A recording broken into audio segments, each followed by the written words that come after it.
Je pense que nous n'avons rien de plus personnel que notre voix. Ah ouais ? La voix est probablement ce qui exprime le plus notre âme.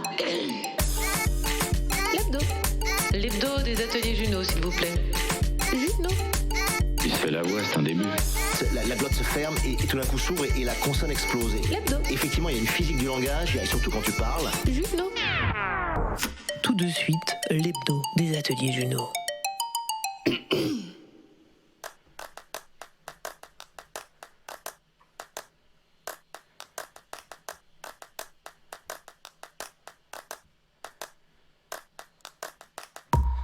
Bonsoir tout le monde. Je suis très heureux d'ouvrir ce deuxième épisode de l'hebdo des ateliers Junot. Alors vous allez dire, le type il est toujours heureux, c'est pas possible. Eh bien oui, il l'est. Enfin presque toujours, hein. J'ai des coups de mou aussi, je vous rassure. Mais faites de la radio et vous verrez à quel point ça fait du bien. C'est pour ça d'ailleurs que j'ai lancé ces ateliers. C'est pour vous faire partager ma joie, ma passion et vous remplir la besace pleine d'énergie, de créativité et de confiance en vous. Oui, rien que ça. Mais si j'ai cette bonne humeur quotidienne, c'est que je me suis bien entouré. C'est que régulièrement je m'inspire de personnes talentueuses, motivantes, incroyables. Des personnes au parcours riches et variés, au succès grandissant et les bras grands ouverts aux nouveaux arrivants. Mon invité du jour fait partie de celle-là. Tony Robbins nous dit dans son best-seller « L'éveil de votre puissance intérieure, pour enrichir sa vie, il faut la modeler sur celle des gens qui ont déjà réussi. » Il les appelle ses géants, ses géantes, ces hommes et ces femmes qui lui ont montré l'exemple, lui ont donné l'envie d'être une meilleure personne, d'aider les autres et de contribuer à un monde meilleur. Eh bien, Corinne Boulanger est une de mes géantes et je suis très heureux encore, de vous la présenter ce soir. Mercredi 18h, bienvenue dans l'hebdo des ateliers Junot.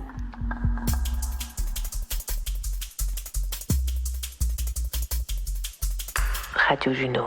Salut Coco. Salut Jus. Comment ça va ? Bah toujours très bien et on t'accompagne encore mieux. Merci, ça fait plaisir d'entendre ton sourire. Et même j'ai envie de te poser la question, Coco, comment ça va vraiment ? Ah, j'adore cette question. Eh ben ça va vraiment, vraiment super bien. On avait fait une première émission, un premier test dans un podcast que je voulais lancer qui s'appelait « Comment ça va vraiment ?» justement, puis d'aller poser cette question autour de moi, autour de mon réseau professionnel, pardon.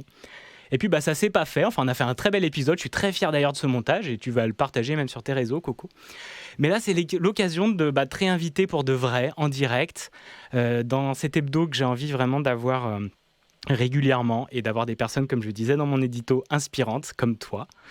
Et c'est de ça qu'on se nourrit, et je trouve, et surtout dans des moments de mou, parce qu'on a aussi des moments de mou, même moi si je parais toujours en super dynamisme, et c'est trop bien d'avoir des personnes comme toi, donc merci d'être là et merci de partager tes bonnes vibrations à nos auditrices et à nos auditeurs. Oh bah merci.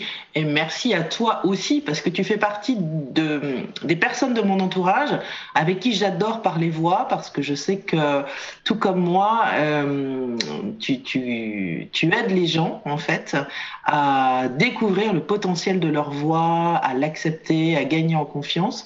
Et c'est toujours pour moi un régal de venir parler de voix avec toi, parce que je crois que dans l'introduction, tu parlais de géant. Pour moi, tu es un géant de la radio, un géant de la voix aussi. Et du coup, j'aime bien les rencontres avec toi.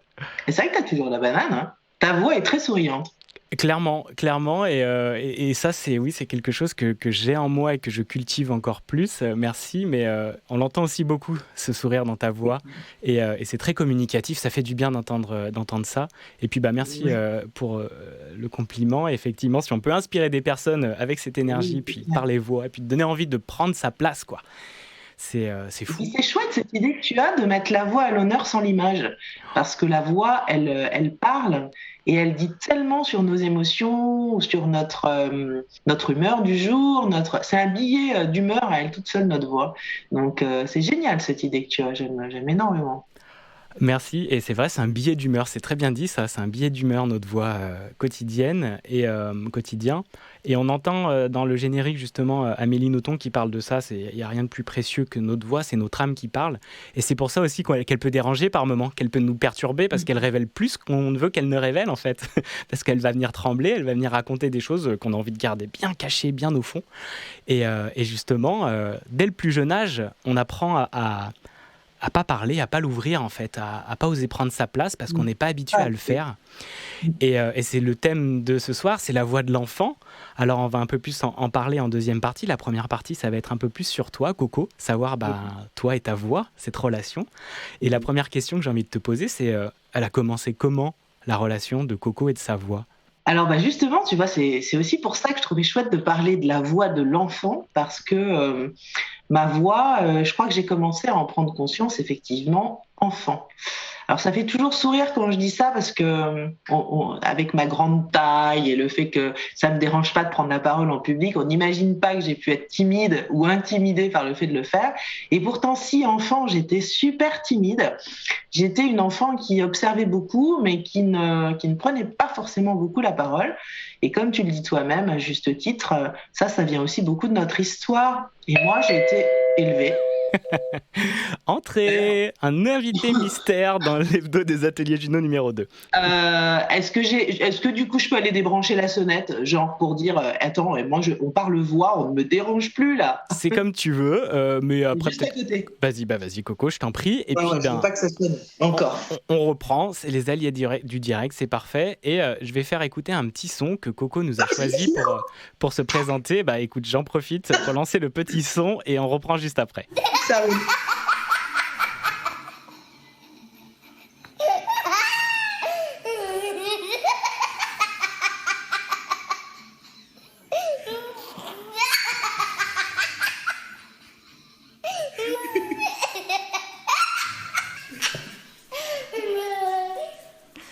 Quand je t'ai demandé de choisir un son, Coco, on est en train de parler justement de la voix de l'enfant qui se tait et qui n'a pas de facilité à s'exprimer par moments, comme c'était ton cas. Qu'est-ce que ce rire d'enfant représente pour toi ? Tu vois, je disais, la voix, c'est un billet d'humeur. Ça, c'est juste un régal. C'est-à-dire qu'une voix libre, une voix vraie, en fait. La voix, elle nous trahit, enfin, elle révèle tout. Et moi, ce que j'adore dans les rires d'enfants, c'est qu'il n'y a rien de fin. Il y a rien de... Quand c'est un rire franc, c'est un rire franc. Quand on n'a pas envie de rire, on n'a pas envie de rire. Quand on boude, ça s'entend.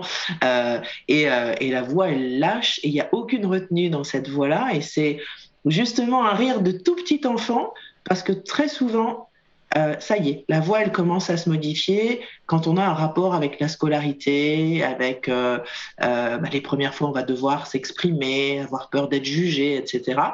Et là, c'est encore tout frais et il n'y a aucun frein et c'est juste bon à écouter parce que c'est tellement... Ça sort du cœur, quoi. Il n'y a aucun filtre. Ça part vraiment du cœur. Il n'y a pas ce filtre du mental qui pourrait venir un peu fermer la porte et ne pas oser exprimer les sentiments, les émotions.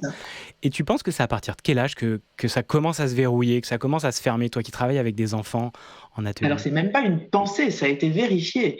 La voix des enfants, elle commence à se modifier justement au moment où ils entrent à l'école. Alors ça, c'est une première croyance. Tu vois, on pense souvent...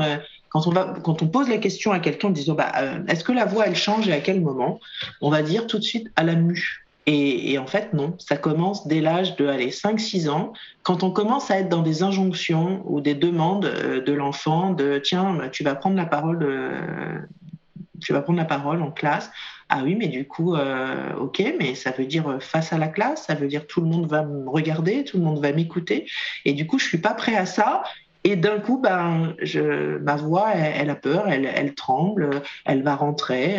Ça va arriver aussi avec le moment où, justement, à l'école, on va commencer aussi un petit peu. Alors, c'est pas les éducateurs ou les pédagogues qui veulent ça. C'est comme ça. C'est qu'on va commencer à être dans l'arrivée de la note, des bonnes acquisitions, des moins bonnes acquisitions. On a peur de se tromper, on perd un peu en confiance. Et du coup, tout ça, ça va amener parfois à modifier la voix, à pas oser la projeter, à moins oser être dans ce rire d'enfant vrai. Et puis, on a aussi toutes ces petites injonctions du quotidien. Chut, parle pas trop fort, tu vas faire du bruit. Ris pas si fort, ça dérange. Ouvre pas la bouche, on voit tes dents. Oui, mais du coup, si j'ouvre pas la bouche, je bloque le son. Et du coup, si je bloque le son, je parle tout doucement. Et finalement, voilà, on va commencer à être plutôt dans le côté garde, intériorise, parle pas trop, fais pas trop de bruit, dérange pas trop. Si tu parles, c'est pour dire quelque chose d'intéressant. Ah oui, du coup, alors est-ce que je vais l'ouvrir ? Je sais pas trop. Et si je me trompais, voilà. C'est vrai qu'on Et on entend ça tout le temps hein, quand on est enfant. Et énormément, tu me fais raviver des choses, énormément. effectivement, qu'on entend, ou être intéressant ou autre. Ça commence tôt, en fait, du coup, C'est cette ça. manière-là. Mais qu'est-ce que tu dis comme bêtise? Mais tu te rends Ouais, compte de ce que tu racontes? ouais. Mais où t'as entendu ça? Mais pourquoi tu dis ça? Et ces paroles Voilà. anodines ont beaucoup, beaucoup d'impact, en fait. À Ouais, accumuler les unes sur les autres, c'est ça. ça fait un sacré matelas. Et moi, je les appelle pas les paroles anodines parce que du coup, je les appelle plutôt les paroles assassines en fait, parce que je retrouve beaucoup, beaucoup dans ma clientèle des adultes qui justement ont encore très profondément ancré en eux tout ce qu'ils ont entendu sur leur voix enfant, ou quelqu'un qui a ri à un moment donné. Et du coup, bah toi, t'as pas, tu sais, t'as pas ce recul de te dire bon, c'est pas grave, il s'est rien passé. Tu dis bah non, j'ai pris la parole et quelqu'un s'est mis à rire. Donc du coup, ça veut dire que ma voix, elle va pas. Hmm. Bah, si ma voix elle va pas, du coup, je vais éviter de parler parce que j'ai pas envie de revivre ça, le côté où je me pose plein de questions. Déjà que l'enfance c'est pas évident, on s'en pose tout le temps. Mais si en plus on nous renvoie un truc de l'ordre de, il y a peut-être quelque chose qui va pas, ou quand tu prends la parole c'est pas ça, ou ça me fait rire, ou tiens t'as une drôle de voix, rien que ça. Ouais, t'as une drôle de voix. Ok, bah du coup ça veut dire quoi une drôle de voix? Bah je sais pas. Donc du coup, Ouais. j'ose plus parce qu'on m'a dit qu'elle était drôle ma voix. Et on a dit quoi sur ta voix, toi, quand tu étais plus jeune, et comment ça a évolué, comment tu as réussi à devenir la Coco qu'on connaît actuellement, libre, inspirante, puissante et motivante? Oh la vache, tout ça moi? Ouais, j'en ai encore d'autres dans mon sac. Hein, mais... Ah bon. Bah tu vois, j'ai pas trop. Alors petite, en tout cas, j'ai pas de souvenir précisément qu'on ait pu me renvoyer des choses sur ma voix. Par contre, je me souviens très précisément du moment où je me suis rendu compte que ma voix, elle pouvait rassurer ou faire sourire. Hmm. Je me souviens de camarades de classe qui me disaient oh, bah, quand on a un souci, on aime bien te parler parce que tu nous parles tout doux et du coup, ça fait du bien. Ok, bon, bah, donc du coup, la douceur de la voix fait du bien, j'enregistre. Et puis après, je me suis rendu compte que en racontant des blagues, en ayant une voix du coup un peu plus joviale, souriante, ça faisait du bien aux gens, ça les faisait rire. Et ça m'a beaucoup plu en fait, ce côté jouer avec. Je crois que j'ai pris conscience qu'en fait, les différents reliefs de la voix pouvaient servir à des choses différentes. Ah, et ça rassure quand c'est tout doux. Ah ben ça peut faire rire quand la voix elle est joyeuse. Ok. Et j'ai commencé à m'intéresser au théâtre. Ça me plaisait beaucoup le théâtre. Ça me permettait de jouer des personnages. Du coup, c'était chouette. J'avais l'impression que c'était pas moi et que je pouvais m'autoriser à faire des sons que j'aurais pas fait dans la vraie vie. C'était vers l'âge de 9 ans. Vers 9 ans, ah ouais, très bien, super. Ouais, vers l'âge de 9 ans. Je me rappelle c'était en classe en fait, et une prof, une instite, nous avait fait travailler sur une petite scénette.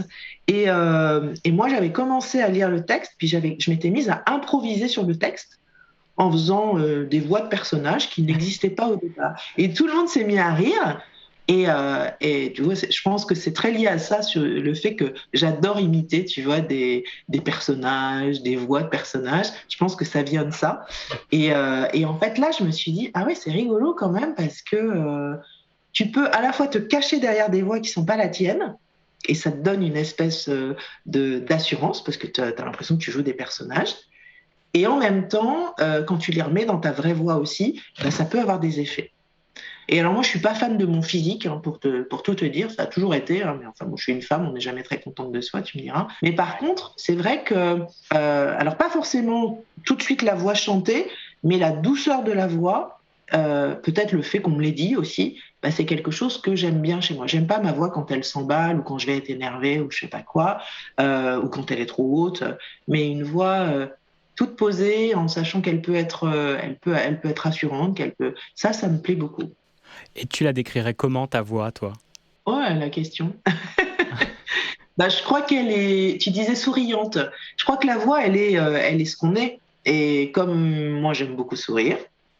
Et puis c'est vrai, dès qu'on sourit, en fait, on amène la voix vers le haut, vers les résonateurs. Donc c'est une voix qui devient très claire. Brillante. Ouais. Ouais. Donc je crois que j'ai une voix joyeuse. Et on me dit souvent posée, mais je pense que c'est parce que, comme j'adore les mots, je prends le temps aussi de réfléchir aux mots que j'ai envie d'utiliser. Ça fait respirer ma voix et du coup, elle est, tu vois, c'est pas une voix rapide où on se dit on comprend pas ce qu'elle dit, ou elle dit 150, je suis très bavarde, mais je dis pas 150 000 choses à la minute, mais c'est parce que j'aime bien choisir mes mots, et en fait, du coup, j'ai une voix, je dirais, aérée. Tout à fait. Et puis il y a quelque chose de très rond aussi, une bonne base, si tu veux, qui est une belle structure dans les graves, qui est hyper intéressante aussi, et où on sent une puissance. On sent vraiment une puissance, quelque chose qui peut projeter. Et puis je l'ai eu l'occasion de voir différentes utilisations de ta voix, différents personnages aussi. J'ai fait une formation avec toi parce que tu proposes des formations, tu fais pour être formateur, et c'est avec toi que j'ai fait ça pour les ateliers Juno. Et puis tu fais aussi du coaching, tu formes des guides, tu fais un nombre de choses incroyables. Et puis des ateliers avec les enfants, et on va en parler juste après la petite pause musicale. Mais c'est vrai que t'as vraiment ce talent-là, et je comprends que ça nous fait vraiment du bien de savoir que soit notre voix rassure, qu'elle est agréable à écouter, ou qu'elle fait rire. C'est vrai que le rire, c'est puissant. C'est vraiment un sacré moteur chez toi, le rire. Alors oui, ça c'est un moteur hyper important, et j'aime bien en mettre dans ma pédagogie avec les enfants. Du coup, c'est super parce que ça dédramatise aussi beaucoup, ça donne confiance. Et tu parlais de ma voix grave, et j'ai pas toujours eu cette voix-là. D'une part parce que notre voix, elle évolue tout au long de notre vie. Nos cordes vocales, elles se modifient, elles s'allongent, elles s'épaississent. Bref, il se passe plein de choses. Les hormones passent par là. Et j'avais pas forcément cette voix grave. Et c'est en travaillant de plus en plus la technique vocale, parce que j'ai cette chance, moi, finalement, comme c'est mon boulot et que je fais travailler à mes clients, je fais de la technique vocale tous les jours. Et ça a amené autre chose à ma voix. Oui, ça c'est clair. Ça c'est clair. Dans ma voix parlée et dans ma voix chantée. Tu as des enregistrements justement d'avant, où déjà tu as vu l'évolution de ta voix. Moi, je vois dans l'enregistrement que j'ai pu faire dans les premiers Bonnes Ondes il y a 2 ans, à peine de cela, ma voix n'est plus la même, mon rythme, tout a changé autour. Et c'est fou, quoi. Moi, je le vois précisément parce qu'en plus, comme j'ai eu dans mon expérience de chanteuse la possibilité d'avoir des enregistrements sur scène ou des CD, de faire des CD, si je réécoute aujourd'hui les CD que j'ai pu faire en 2011 ou 2015, ça n'a rien à voir avec les enregistrements studio d'aujourd'hui. Clairement, au niveau de mes graves, ils sont beaucoup plus clairs. Et j'ai une voix aujourd'hui, je pense, beaucoup plus assumée qu'elle ne l'était à l'époque. Ouais, une voix libérée, quoi. Ouais, carrément. Et il y a encore à faire, parce qu'il y a toujours à découvrir de sa voix, mais rien à voir avec la voix que j'avais il y a les 7-8 ans, quoi. D'accord. Eh bien, en parlant de voix et d'album, j'ai découvert un chanteur incroyable qui fait partie du groupe qui s'appelle Gabriels. Je pense, Coco, que tu vas adorer. Le chanteur s'appelle Jacob Lusk. Il a fait American Idol. Et là, il chante avec... j'ai perdu son nom d'ailleurs à cette dame, Ashley Shade, je crois. Je vous mettrai ça dans la rediffusion. Écoutez cette pépite.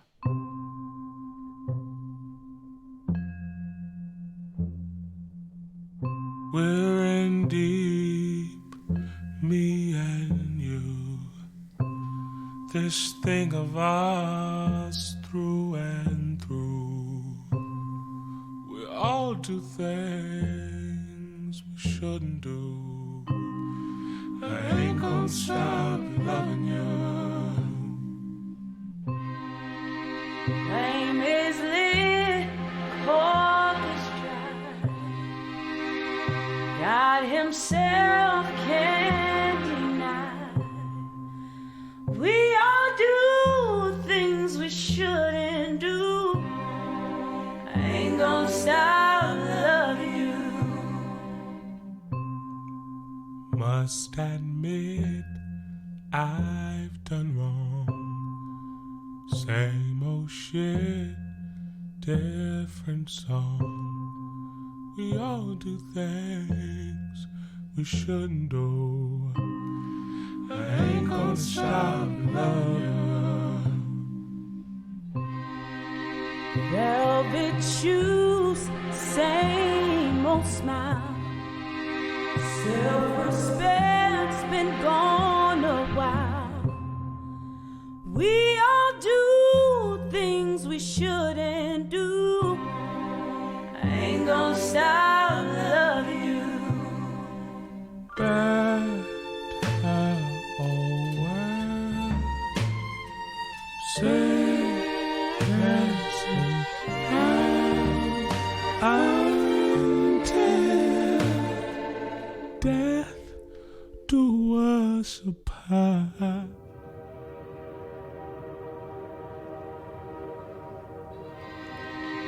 Shallow grave, roses grew. This thing of ours we know is through. We all do things we shouldn't do. I ain't gonna stop loving you.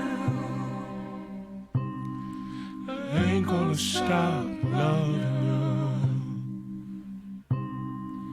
I ain't gonna stop loving you. Y'all don't want to hear that. I want to... L'hebdo des ateliers Junot. Il n'a pas du tout la voix de son physique.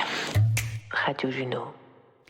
Nous sommes de retour dans l'hebdo des ateliers Junot, épisode numéro 2, avec la formidable Corinne Coco Boulanger. Vous l'appelez Coco, vous l'appelez Corinne, nous on a l'habitude de l'appeler Coco. Et je suis très heureux de la voir dans ce deuxième épisode. Vous venez d'entendre cette magnifique chanson donc, de Gabriels, le groupe, avec comme titre Loyalty. Pas facile l'anglais, tu y arrives Coco mieux que moi peut-être, comment tu dirais? Loyalty. Oh là là, bah voilà. Coco va prononcer les titres en anglais à ma place avec Ashley Sad, on dirait en français, mais en anglais, je ne sais pas comment on pourrait le dire. Et je vous invite vraiment à écouter cet album qui est magnifique et qui s'appelle Love and Hate in a Different Time. Cher Coco, les enfants, la voix de l'enfant, comment on les aide au mieux? Comment toi tu t'y prends? Moi, je fais des ateliers scolaires. J'ai commencé avec des CE2 des CP jusqu'à des CM2 et c'était déjà hyper intéressant. Quels sont les âges auxquels toi tu t'as affaire et de quelle manière tu t'y prends? Moi, je commence à travailler avec les enfants à partir de l'âge de 5 ans et demi, justement un petit peu avant cette entrée au CP où il va y avoir un petit peu l'apprentissage. Alors on se dit tiens, ils savent pas encore lire, ça peut être compliqué, mais pas du tout, parce que justement, moi je travaille beaucoup par mimétisme avec eux.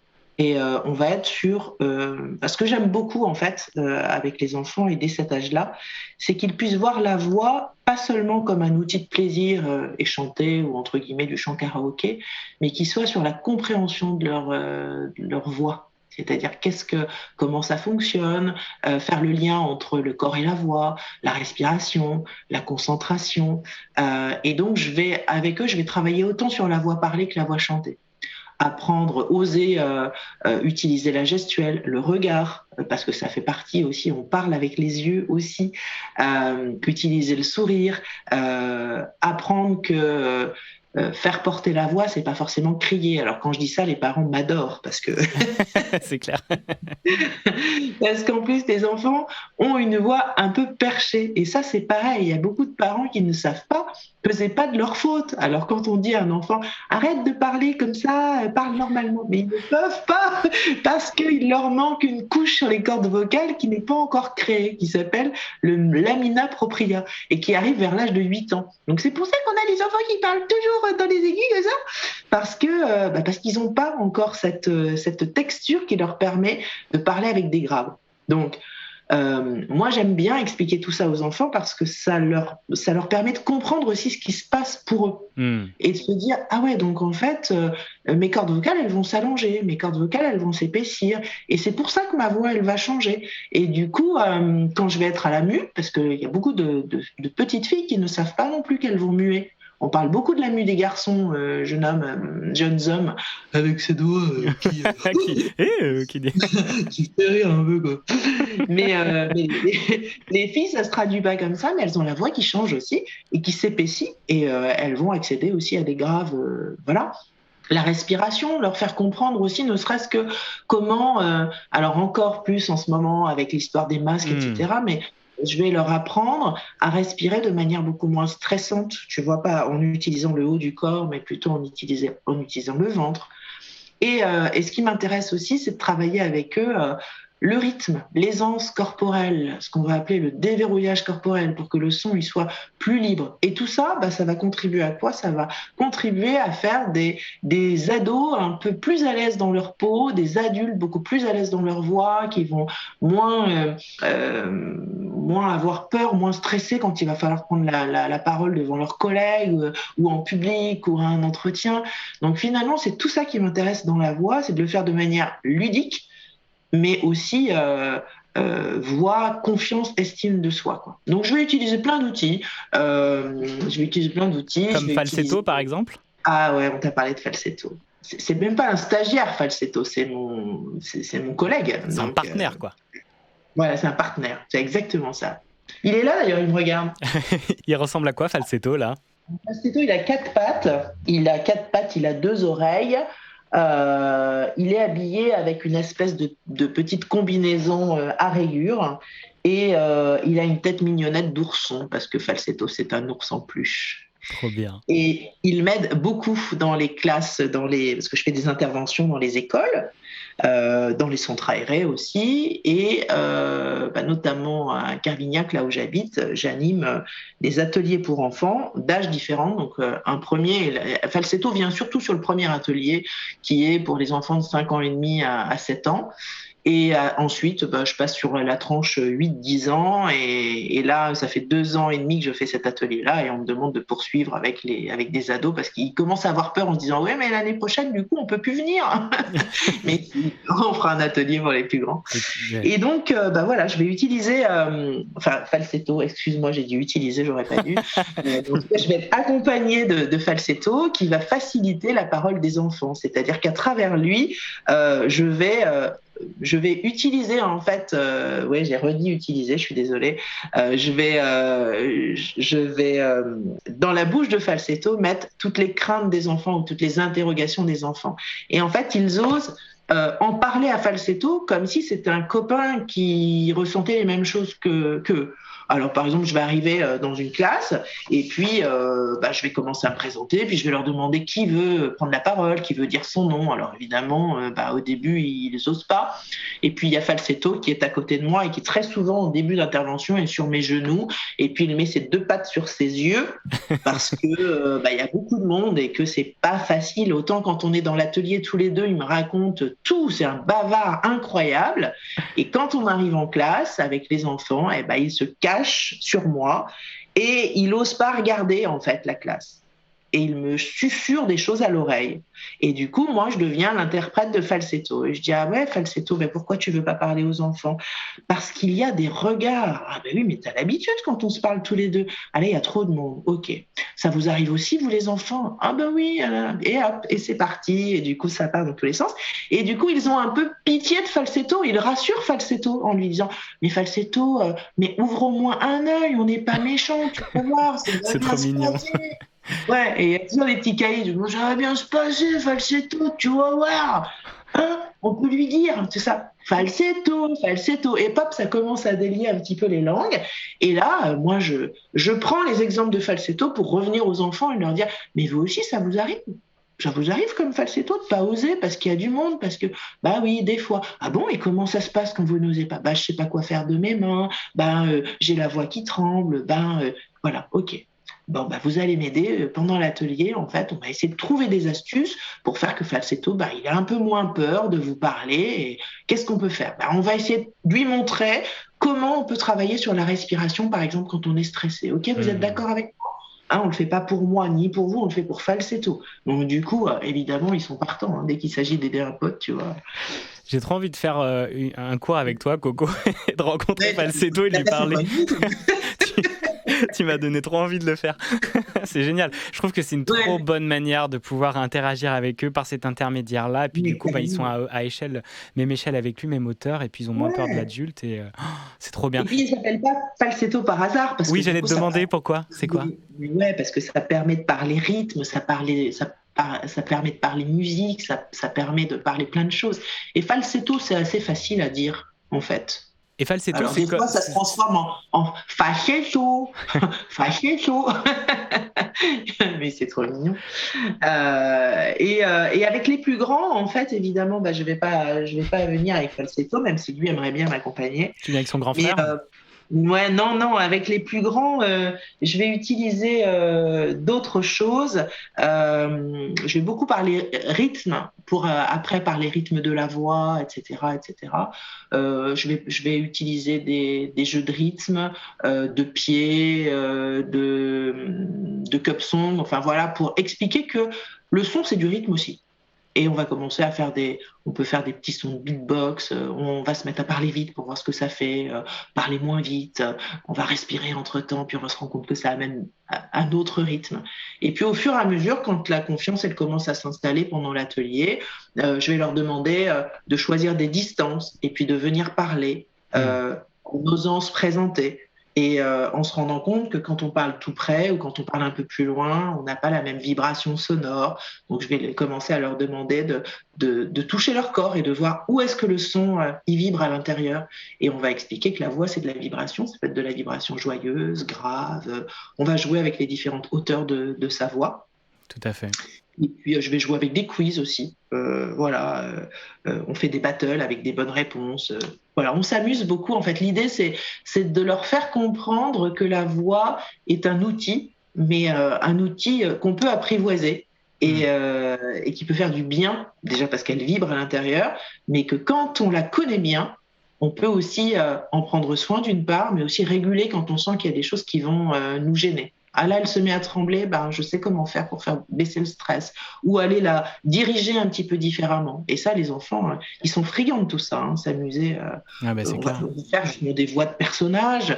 Et ils vont se rendre compte que même s'ils ont une toute petite voix, faire la voix du Père Noël, pourtant on arrive à le faire. Comment je peux le faire alors que quand je parle comme ça, j'arrive pas à faire la voix grave. Et pourtant, j'arrive à faire oh, oh, oh, comme le Père Noël. Donc, on va parler résonateur, on va parler articulateur, enfin bref. Et ils sont super équipés pour la suite, c'est super intéressant et c'est trop bien. Ah oui. Merci. Et les parents me disent. Justement, avant de passer à notre petite reco de l'hebdo, parce que l'émission file, et ça va vraiment déjà, vite. C'est dingue, mais oui, c'est dingue, Coco, je sais bien. Et j'essaye de me tenir un timing pas trop long. Et en plus, toi, t'as des choses à faire après, mais voilà, on pourrait parler pendant des heures. Et on pense à. Ouais, on est, c'est clair. Et j'allais te demander un conseil là pour les parents qui nous écoutent, que tu pourrais donner pour aider à faire avancer la confiance de leurs enfants dans leur voix, ou leur donner un petit coup de pouce, ou faire un premier pas vers elles et pour qu'ils puissent s'en servir. Alors, premièrement, je crois qu'il faut arrêter ces petites phrases que l'on croit anodines, mais qui sont assassines parce qu'on s'en souvient, nous, adultes, encore très longtemps. Et donc, plutôt peut-être que de dire à un enfant « tu parles fort » ou « ta voix » ou etc., peut-être plus le questionner sur ses sensations. Est-ce que tu as l'impression que tu parles fort ? Non, ok. Et moi, pourtant, alors regarde, si on met sur une échelle de 1 à 10, là, toi, tu penses que tu parles fort de combien ? De 2, de 3, de 8, je sais pas, 5. Oui, mais pourtant, moi, quand je t'entends, tu vois, ça résonne. Et donc, j'ai l'impression que je t'entends à 10. Alors, et puis faire des jeux de voix différentes avec eux, leur faire comprendre que si on réduit un peu le volume, on peut se faire entendre. Parce que très souvent, un enfant qui va parler très fort, déjà il n'a pas la même perception que nous, et puis lui il peut avoir l'impression que les adultes, avec la hauteur, avec leurs choses importantes de la vie, etc., si je parle moins fort, je ne serai pas entendu, ou ma parole ne sera pas entendue. À l'inverse, un enfant qui chuchote un peu, qui n'ose pas, etc., s'amuser avec lui, lui faire lire des histoires, par exemple, en l'autorisant à créer des personnages et des voix différentes de personnages, en fait. L'aider à jouer avec sa voix pour qu'il puisse lui aussi commencer à la découvrir différemment. Un truc qui fonctionne super bien et que je conseille très souvent aux parents, c'est les pubs qui nous... Enfin, moi, j'ai pas la télé, mais les pubs, c'est pas terrible. Et faites-en un jeu, éteignez le son de la télé et amusez-vous à faire dire n'importe quoi aux personnages avec des voix différentes. Amusez-vous avec vos voix. Et plus les enfants vont se rendre compte que les parents peuvent être aussi à l'aise avec leur voix et utiliser des voix différentes, plus ils vont le faire. Et en utilisant des voix différentes, en fait, on s'habitue à sa voix, on la fait travailler, mine de rien, et on l'apprivoise. Et on l'explore, et on explore toutes ses possibilités, et c'est vraiment trop bien.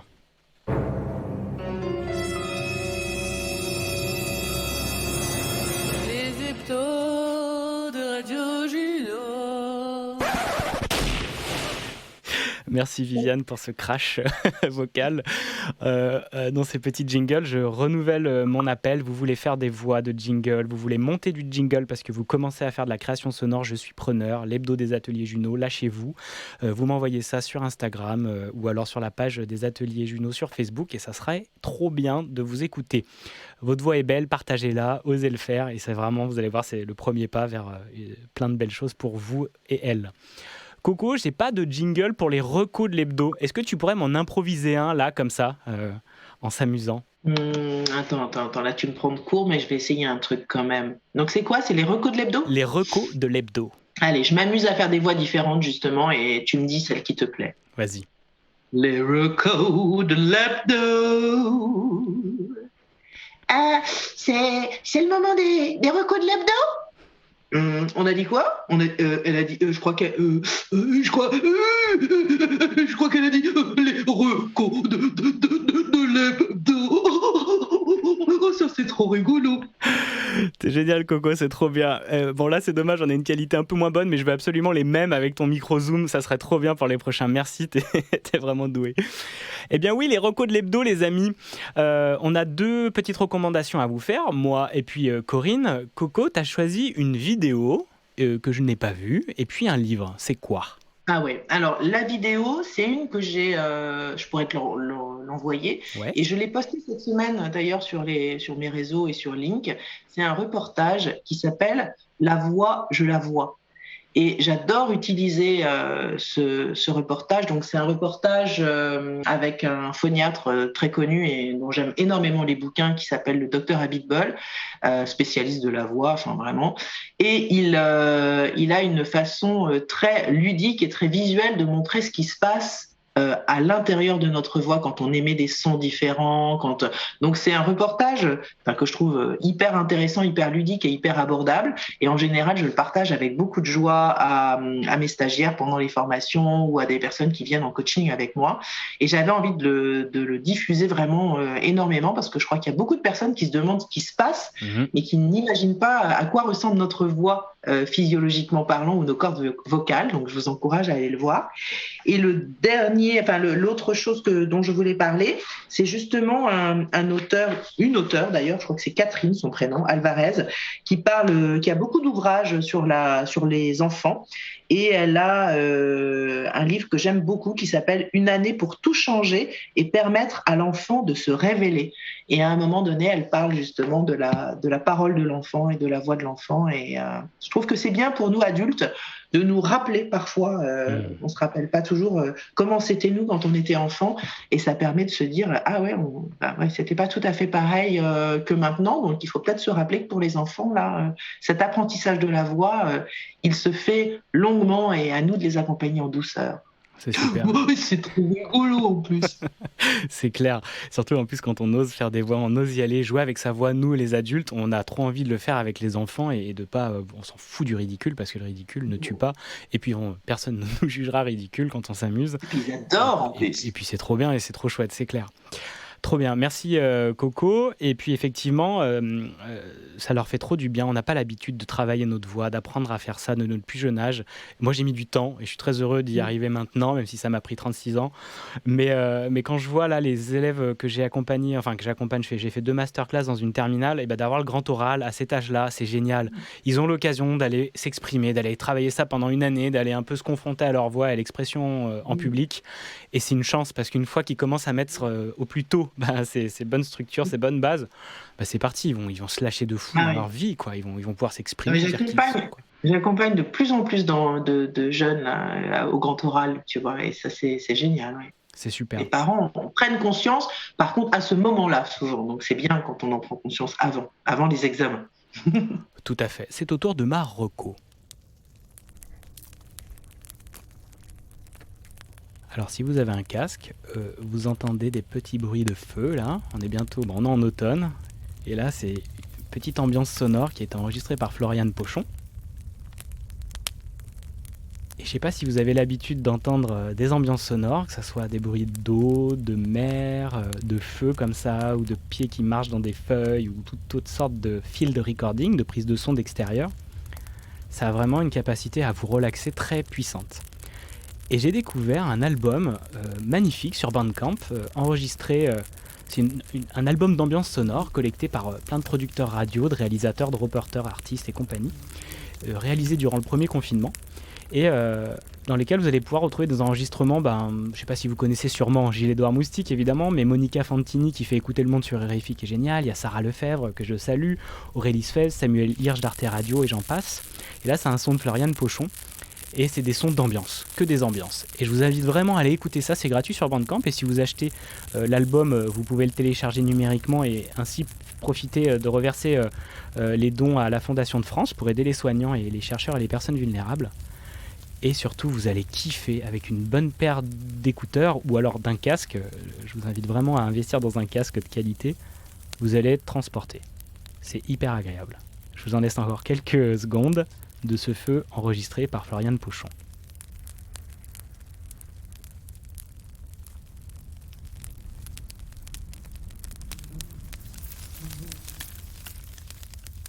T'aimes bien les ambiances comme ça, Coco, de son, sans voix, sans rien. Là, j'étais partie, moi. T'avais ton plaid et tout, ton petit chocolat. Ah, mais carrément, moi, j'étais devant la cheminée. Moi, tu m'embarques très vite. Trop bien. Radio Juno. En voilà d'autres de belles voix, et ça, c'est celle de Romain. Je le remercie beaucoup, il m'en a fait d'autres, mais j'ai pas eu le temps de monter les petits jingles et ponctuations. Alors, envoyez, j'adore vous écouter. Coco, pour terminer cette émission, une actu pour toi. Qu'est-ce que tu fais de beau dans les jours, dans les semaines à venir, là? Un truc à nous partager? Alors là, écoute, j'ai une formation, mais alors c'est pour les adultes, mais elle est pleine, là, le 29 et 30 novembre. Et par contre, je vais animer le 20 décembre un atelier sur la voix et sur la prise de parole à Plescope avec CoClap. Et donc, ça aura lieu le 20 décembre de 9h à 12h. Un tarif super en plus parce que c'est 50 € l'atelier de 3 heures, 90 € si il y a des possibilités de prise en charge, parce que ça peut être pris en charge. Et l'idée, c'est justement en 3 heures, d'aller démystifier un petit peu le truc, et pour les personnes qui peuvent avoir un pitch, un projet à présenter, de les aider à avoir des conseils, des petits tips, et de repartir avec quelque chose de plus abouti que ce avec quoi, ou les personnes qui veulent tout simplement tester et venir parler voix avec moi. Ben super, c'est un joli programme et puis 3 heures c'est un super premier pas, donc je vous invite vraiment à en profiter. Eh bien écoutez, on arrive à la fin de ce deuxième épisode. C'est passé vite, c'est passé très vite, mais je tiens mon contrat de 45 minutes. Coco ne sera pas en retard pour retrouver les enfants et préparer à manger. Elle se fera pas taper sur les doigts, elle va pouvoir faire des grimaces et jouer avec eux parce que c'est hyper précieux ces moments-là. Et puis je vous remercie infiniment. Coco, juste avant, je voulais te demander, je t'avais proposé ça pour comment ça va vraiment, mais acceptes-tu d'être la marraine de ce podcast, de cette émission de radio? La voix, c'est toi, c'est aussi beaucoup grâce à toi que j'en fais et que je participe. Donc, est-ce que tu acceptes de mettre ta petite baguette magique sur ce berceau d'émission de radio? Je demande à Falsetto ce qu'il en pense. Il m'a dit oui. Merci Falsetto. Avec grand plaisir. Et moi, je suis toujours très touchée de tout ce tapis rouge que tu me déroules là. Et un grand merci à toi parce que moi, j'adore tout ce moment avec toi. Oui, bien sûr, sûr, oui. Elle a dit oui. Merci beaucoup, Coco. C'est très très sympa. C'est ok. Super. En tout cas, je vous remercie. Si vous aimez l'émission, likez-la, partagez-la, commentez, vous étoilez de dingue sur Apple Podcast, ça nous aide. Suivez-nous sur Spotify, sur Instagram, et puis écoutez, remettez en question vos croyances limitantes, vos croyances assassines, toutes ces choses que vous avez pu entendre, en fait, vous pouvez les dégager, puis avancer vers votre voix vraiment. Votre voix vraiment va vous permettre d'exprimer qui vous êtes, c'est possible, je l'ai fait, plein de gens l'ont fait, vous pouvez y aller, il n'est jamais trop tard. Décapsulez votre imaginaire et changez cette magnifique planète Terre. Je vous souhaite à toutes et à tous une très belle soirée. Je vous embrasse et je vous dis à très bientôt sur l'hebdo des ateliers Juno. Prenez soin de vous.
l'hebdo des ateliers Junot.